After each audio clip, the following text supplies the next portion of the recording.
요한복음 2장 1절 11절 말씀 같이 한번 저하고 보도록 하겠습니다. 여러분 성경 뒤에 있으세요? 보시고 혹시 성경 책이 없으시는 분은 스크린을 통해서 같이 보시고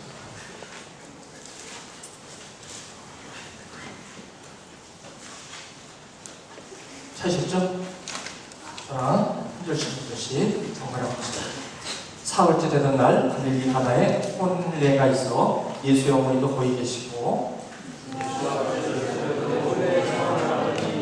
포도주가 떨어진지라 예수의 어머니가 예수에게 이르되 저들에게 포도주가 없다 하니 예수께서 이르시되 나와 상관이 있나이까 때가 아직 이르지 아니하였나이다. 그의 어머니가 하인들에게 이르되 너희에게 무슨 말씀을 하시든지 그대로 하라 하니라. 우리에게 정결히 주실까요? 예수께서 그들에게 이르시되 항아리에 물을 채우라 하신즉 아귀까지 채우니 이제는 갖다주라 하시면 연회장은 물로 된 포도주를 맛보고도 어디서 났는지 알지 못하되 물동은 하인들은 알더라. 연회장이 사람마다 먼저 좋은 포도주를 내고 취한데 나중에 신당분을 내는 주까지 좋은 포도주를 주었다. 우리 11절 같이 읽자. 시작. 예수께서 첫 포도주를 갈릴리 가나에서 내어놓고 그 영광을 받으시니 제자들이 그를 믿는다. 살아계신 하나님 말씀입니다. 네?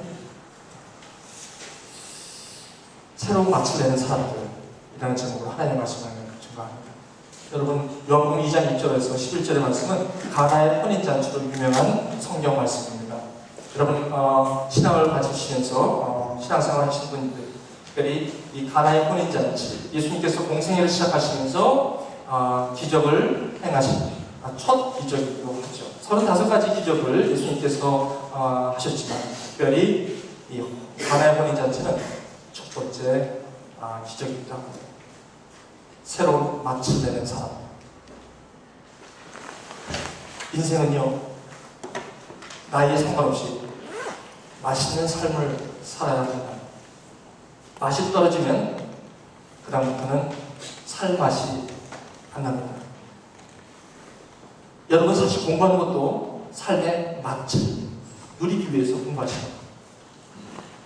삶의 여러 가지 모습들로 여러분과 제가 추구하지만 그러한 것들은 새로운 맛을 여러분들과 제가 갈망하기 때문에 맛을 내려고 사는지 모르겠습니다. 근데 이 맛에는 즐거운 맛, 단맛, 짠맛도 있지만 쓴맛도 있어요. 여러분 혹시 여러분 가운데서 난 쓴맛이 싫어할지 모르지만 쓴맛이 없는 단맛과 신맛과 다른 것들 쓴맛은 상당히 고통이 있지만 쓴맛이 있어야만 단맛으로 할 수 있는 여러분하고 밥맛이 없어서 아마 쓴맛으로 밥이 안 넘어 밥알이 꼭 돌처럼 넘어갈 때에 여러분 거기서 회복될 때에 단맛에 아주 귀함을 느낄 수 있듯이 이 쓴맛도 우리 삶 속에 있어요.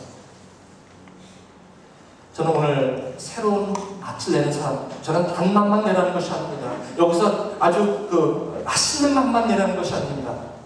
어떤 맛이든지 새로운 맛을 내야 합니다. 저와 여러분들이 결혼 생활도 마찬가지고요, 직장 생활도 마찬가지고요, 교회 생활도 마찬가지고요, 어떤 공동체도 마찬가지예요. 이 맛이 안 나면 참 지루해요, 공동체. 그렇죠? 이 부부도 공동체예요. 왜? 2명 이상은 공동체. 그렇죠? 그럼 부부가 결혼했는데 이 맛이 안 난다고 생각해봤어요. 얼마나 괴롭겠어요. 그렇죠? 맛이 있어요. 교회도요, 맛이 없으면 교회 나오고 싶은 마음이 없어요. 그래서 많은 교회들이 새로운 맛을 내려고 여러 가지 다른 방법들을 쓰는데 오늘은 주님께서 우리에게 꼭 부탁하시는 맛이 있어요. 테이스트. 오늘 이 말씀 제가 잠깐 풀어볼게요. 사흘째 되던 날, 여기서 사흘째 되던 날은 이 팔레스타인 이 지역의 혼인잔치의 혼례의 예식이 아마 사흘째 되었던 날이었는지 아니면 이전에 요한복음 1장에 나타났던 나다나엘을 만나시고 그 후에 사흘째 되었다든지 여러 가지 다른 해석이 있어요. 저는 거기서 중요한 의미도 부여하고 싶지 않아요. 사흘째 되던 날. 어쨌든 사흘째 되던 날 갈릴리 가나안에 혼인잔치가 있었어요. 거기 예수님의 어머니도 거기 계셨다고 1절에 나와요. 그리고 2절에 예수님과 그의 제자들도 그 홀례의 혼인의 청함을 아마 초청장을 받았나 보죠. 부주를 준비해서 가져갔겠죠. 그죠? 가면 혼인잔치가 있으면 거기는 음식이 나오죠. 그리고 여기에는 이스라엘은 이 포도주가 필요해요. 음료가 필요해요. 포도주가 떨어졌어요. 여러분 아마 다 아시는 걸 거예요. 혼인잔치에 포도주가 떨어진 것이 우리가 살다가 포도주가 떨어지는 위기에 있을 때가 있어요. 여러분 포도주가 떨어진 것 같은 위기. 여러분 생각해 보세요. 손님들은 잔뜩 초대했는데 음료수가 없다고 생각해 보세요. 얼마나 당황해요. 그렇잖아요.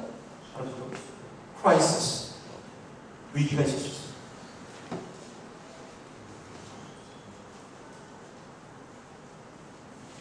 그런데요, 때로는 위기가 써요. 당혹스러워요. 힘들어요. 정말 삶의 끝이 아닌가 하는 절망도 있을 수가 있어요. 그런데 성경은 항상 우리에게 위로가 되는 것은 이 쓴맛이 포도주 맛이 된다는 사실을 오늘 말씀은 우리에게 증거합니다. 포도주가 없다 하는 거예요. 예수님이 그걸 갖다 누가 한다면 예수님에게 그걸 얘기하는 거예요. 포도주가 없는데 예수님께서 뭐라 하냐면 여자예요. woman. 나와 무슨 상관이 있나? Why do you involve me? 왜 나를 갖다 거기 이 일에 끼어넣습니까? involve 시키다. 나를 관련시키다 이런 뜻이에요. Why do you involve me? 여자 나와 무슨 상관이? It's not my time yet. 내 때가 아직 아닙니다. 여기서 왜 예수님께서 이런 말씀을 하셨는지는 여기서 이 문장에서 우리가 해결하려고 하면 안 돼요. 무리가 있어요. 엉뚱한 해석을 할 수가 있어요. 좀 기다리시고 5절로 넘어가보세요. 아마 또 4절에서 예수님께서 여자요 나와 무슨 상관이 있나니까 굉장히 역설적이세요. 아마 무슨 생각을 하시는지 모르지만 어머니, woman 여기서는 예수님께서 신성이시죠? 예수님께서는 완전한 하나님이시면서 완전한 사람이세요. 인자. 그렇기 때문에 예수님께서는 두 가지 반응이 항상 있어요. 예수님께서 인자로서 우리에게 말씀하실 때가 있고 하나님으로서 우리한테 말씀하실 때가 있어요. 이거는 하나님으로서 말씀. woman, 여자요. 내가 무슨 상관이 있나이까. 내가 내 때까지 이르지 아니하였다라고 얘기해요.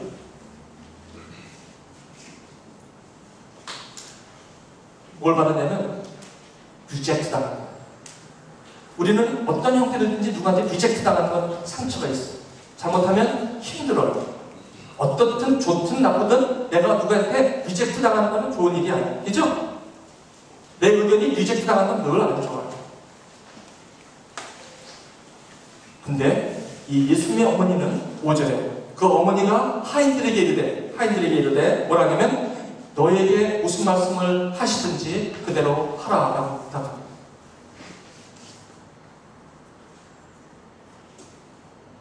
그죠? Do what God said. What he said. Do as he said. 예수님이 하신 대로 해라. 예수님이 시키시는 대로 해라. 그래? 그거 가. 어머니. 그랬더니 주님께서 곧바로 뭐라고 난스답으로 예수께서 그들에게 이르시되 항아리에 물을 채우라. 그것도 아귀까지 채우라. 아주 그냥 차근차근 채우라. 했어요. 이제는 떠서 갖다 주라. 그랬더니 연회장. 여기서 연회장은 the master of the ceremonies, 웨딩 세리머니죠. 웨딩 세리머니에 하는 마스터. 다시 말하면 모든 그 혼인잔치를 매니지하고 모든 걸 다 관리하는 연회장이 있었어요. The master. 그 마스터한테 그 포도주를 맛보는데 으스! 이거 어디서 난 거야? 이렇게 얘기해요. 구절을 보니까 어디서 났냐? 이 포도주를 맛보고도 어디서 났는지 알지 못하는 거예요. 그런데 물도온 하인들은 알더라. 하인들은 이 포도주가 어떤 포도주인지를 하인들은 알더라. 연회장이 신랑을 불러서 해결했단 말이야. 포도주가 생겼다. 근데 사람마다 보통 좋은 포도주, 우리 자치가 시작될 때 좋은 포도주 포도주로 사람이 확 그 다음에 어느 정도 와인이 좀 들어가고 취하게 되면 그 다음에 뭐 조금 질이 나쁘고 와도 그냥 입이 들어갔으니까 그 다음부터 스위스를 먹는 거니까 그냥 그런 식으로 하나. 여기도 그렇게 했나 봐요.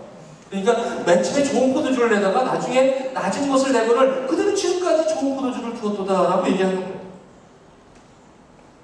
이 요한은 이 사건을 11절로 마무리합니다. 예수께서 이 첫 표적을 갈릴리 가나에서 행하여 그의 영광을 나타내심에 제자들이 그를 믿습니다. 저는 오늘 이게 이 내용입니다.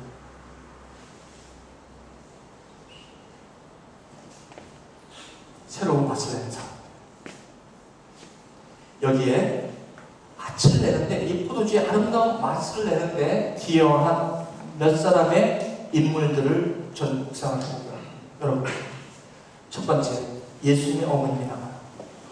3절에 보니까 포도주가 떨어진지라 예수님의 어머니가 예수에게 이르되 저들에게 포도주가 없다 하니 예수님의 어머니는 주인이 아닙니다. 아마 같은 동네에 같은 친하게 지내는 사람일지 모르죠. 그죠? 포도주가 없고 예수님의 어머님이 그 포도주 떨어진 것에 대해서 심각함을 느끼는 거예요.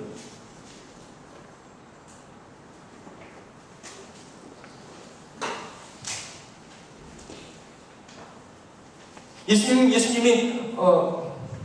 I have nothing to do with this. 나는 상관이 없는 사람이라고 얘기할 수 있어요. 난 초대 받았으니까 그냥 주는 거 내가 먹고 없으면 신랑 문제지 나의 문제가 아니라고 얘기할 수 있어요. 그런데 예수님의 어머님은 그렇게 생각하지 않았어요. 포도주가 떨어진 것이 마치 내 예수님의 어머니 문제로 알았어요. 그렇습니다. 내가 어떤 역할을 맡았느냐가 중요한 게, 내가 어떤 포지션을 맡았느냐가 중요한 게, 내가 어떤 위치에 있다는 게 중요한 게 아니에요. 어떤 사람은요, 회장직에 있으면서도 하인 의식을 갖고 살아가는 사람이 있어요. 어떤 사람은요, 하인이 있으면서 매니저의 의식을 갖고 사는 사람이 있어요. 이 예수님의 어머니는요, 마치 신랑의 이 주인의 의식을 갖고 살아가는 사람이에요. 그래서 이렇게 할 수 있어요. 주인의 의식이 있다는 건요, 주인이 된다는 게 아니에요. 주인이 아닌데도 불구하고 주인의 마음을 담아내는 사람이 예수님의 어머니였어요. 리더십. 이런 사람은 어디 가도 성공해요.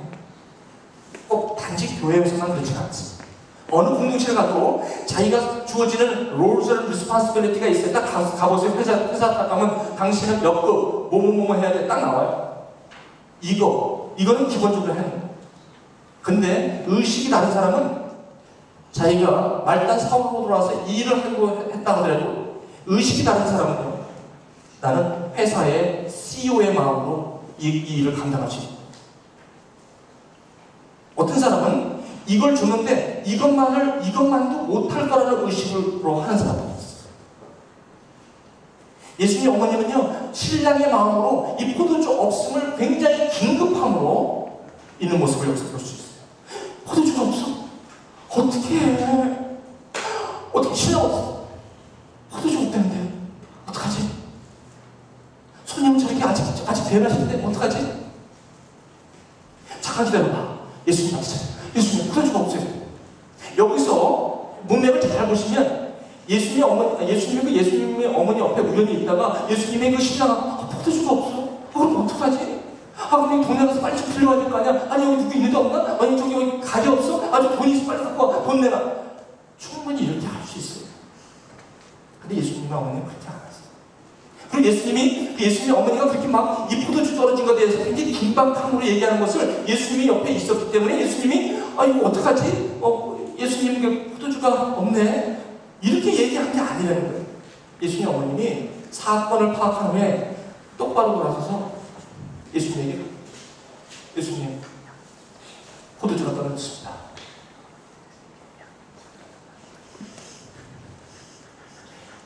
구함의 대상을 분명히 하고 포도주 떨어졌습니다. 무슨 얘기예요? Do something.